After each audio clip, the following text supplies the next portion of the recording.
What is up, guys? So I've been getting a lot of questions. Gabe, what do you do for engine management? Since I'm running a stock ECU, what do you do?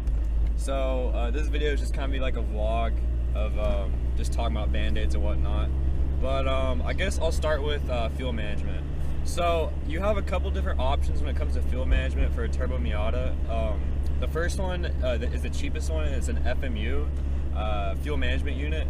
Basically what it does is you put it on your return line for your gas tank and you run a vacuum line to it, and it has a disc inside that determines the ratio of fuel increase to boost. So as you're hitting boost, this thing will basically cut off fuel that is going back to your gas tank, and what that does is it raises the fuel pressure at your fuel line, at your fuel injectors. The other option you have is a rising rate fuel pressure regulator, which is actually what I have. The most common one is BEGI. I'm sure there's others out there that I can't think of right now, but BEGI is like the most go-to one, and honestly it's probably the best one. The only bad thing is it's expensive. It's about $250 new, and yes, you can still buy them, but I got mine used for $100 and it works great. But the main difference with a rising rate fuel pressure regulator versus FMU is you can actually control the ratio of fuel increase, which means you can actually kind of tune it. So, you know, if you're running a little bit too lean, you can adjust it. If you're running a little bit too rich, you can adjust it. So it does give you some control over how much fuel you can actually choose to put in there. Obviously, all these Band-Aids will never be as good as an aftermarket ECU, such as the Mega Squirt, but in my opinion, it's a great way to get into get into forced induction. Like, it's a great way to learn. You're not gonna make a lot of power out of it if you want to keep your car reliable, but if you're just trying to learn, Band-Aids are not a bad idea at all. Let's see here. Next on the Band-Aid list is something that basically retards your timing. So whenever you're boosting, whenever you boost a motor, a lot of times you're going to have to retard the timing to prevent detonation.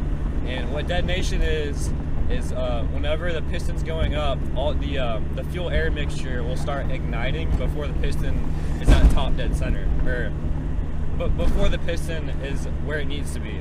So what happens is you have the explosion going on top of the piston, and the piston's still trying to go up, but it's forcing it down, and all that pressure goes to your rod, and that's how you get bent rods and broken rods. So TLDR, you don't want detonation, and a good way to prevent that is to get some kind of device that retards the spark.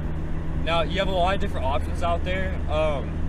Probably the most popular one for Miatas is it's called the BEGI ACU, and what all these Band-Aids do is they basically cut into your ECU, so you're gonna have to solder them into your wiring harness, and they modify the spark signal coming from your crankshaft angle sensor. So basically, it lies to your ECU about when to actually send out the spark signal to your coils, and with that, you can actually control how much retardation you have. Is that a word? I think that's a word. So yeah, option one is the BEGI ACU.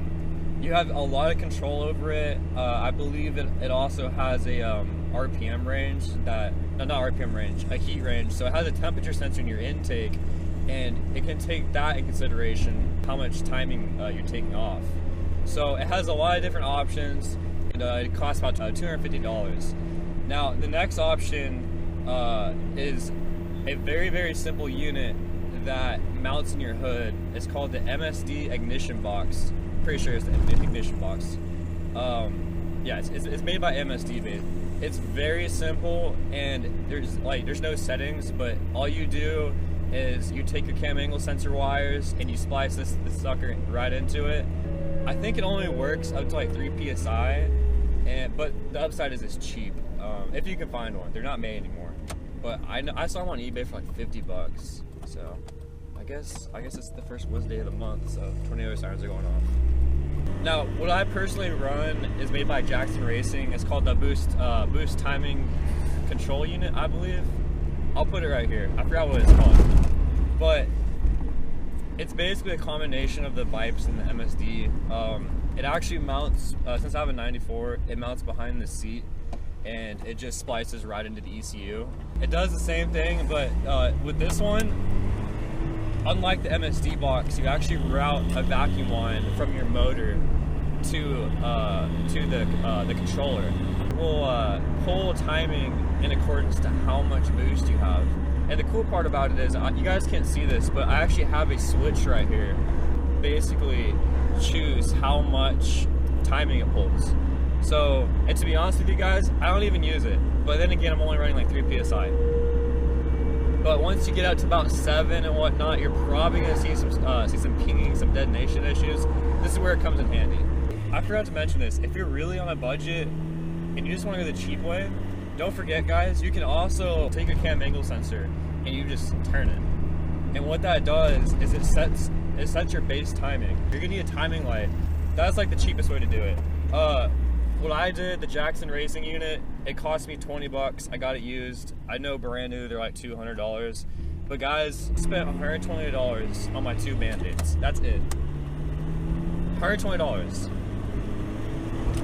And the trick is, go on eBay, go on Craigslist, you'll find them used. It might take you a little bit, but if you're trying to do a budget build, budget turbo build, find Bandaids used. It's perfect.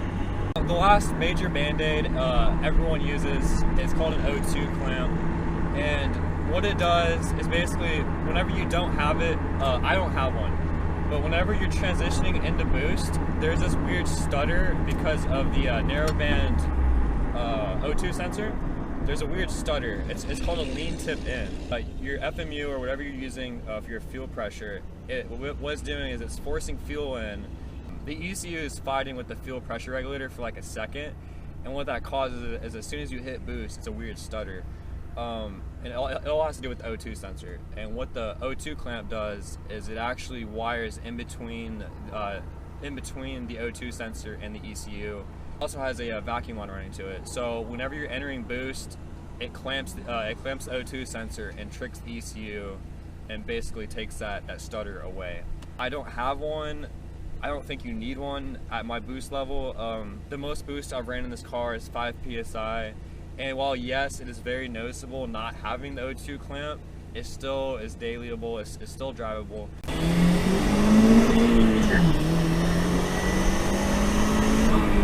Pretty much went over all the Band-Aids and what they do, so I guess I'll just end this video telling you guys my personal opinion of a Band-Aid setup versus an aftermarket ECU, such as the Megasport.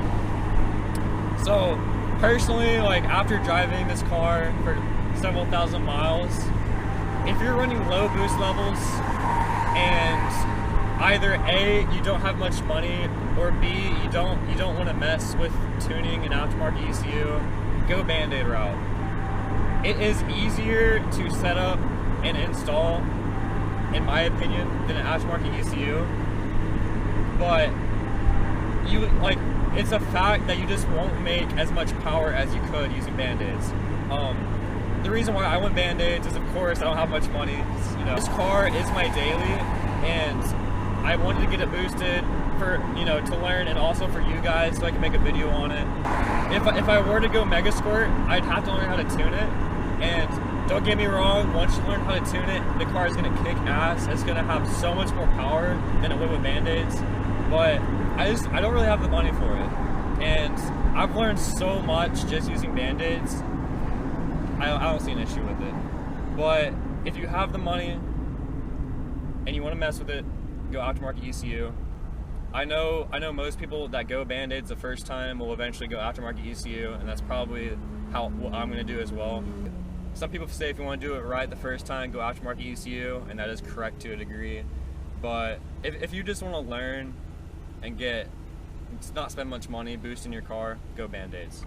Alright guys, so that's all I got for y'all in this video. Thanks for watching. Like, comment, subscribe. I'll see y'all next time. Peace out.